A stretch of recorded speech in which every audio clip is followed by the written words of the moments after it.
শুক্রবার সকালে রাজধানীর নয়াপল্টনে ভাসানী ভবনে পূজা উদযাপন ফ্রন্ট আয়োজিত রথযাত্রা উপলক্ষে আলোচনা সভার আয়োজন করা হয়। আলোচনা সভায় উপস্থিত হয়ে বিএনপির সিনিয়র যুগ্ম মহাসচিব রুহুল কবির রিজভী বলেন, কোনো অপপ্রচারে হিন্দু মুসলিম যে সৌহার্দ্য তা ভেঙে ফেলতে পারবে না। এই সম্প্রীতি, ঐতিহ্য এবং এই মহামিলনের যে ইমারত আমরা তৈরি করেছি, এইটা কোনো অপপ্রচার এবং প্রোপাগান্ডার মুখে আমাদের এই ইমারতটি, আমাদের এই সৌধটি কেউ ভেঙে ফেলতে পারবে না। তিনি আরো বলেন, যে কোনো সরকারি অফিসে বিএনপির নাম ভাঙিয়ে কোনো আন্দোলনের নামে বিশৃঙ্খলা করলে তার দায় বিএনপি নেবে না।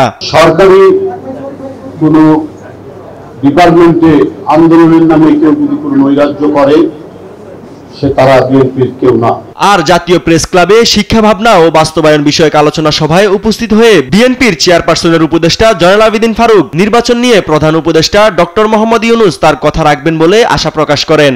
অনুগ্রহ করে আর বিলম্ব নয়, মানুষ কিন্তু হতাশাগ্রস্ত, নির্বাচন হবে কি হবে না, কিন্তু লন্ডন বৈঠকের পর মানুষের মধ্যে যে আশার সঞ্চার হয়েছে, সে আশার আলো যেন নিভে না যায়, ষড়যন্ত্র যাতে আর না হয়, সেই ষড়যন্ত্রের বিরুদ্ধে সবাই ঐক্যবদ্ধ থাকবেন। আর নির্বাচন নিয়ে ষড়যন্ত্রের বিরুদ্ধে সবাইকে রুখে দাঁড়ানোর আহ্বানও জানান তিনি। ইউসুফ ভুঁইয়া, দেশ টিভি, ঢাকা।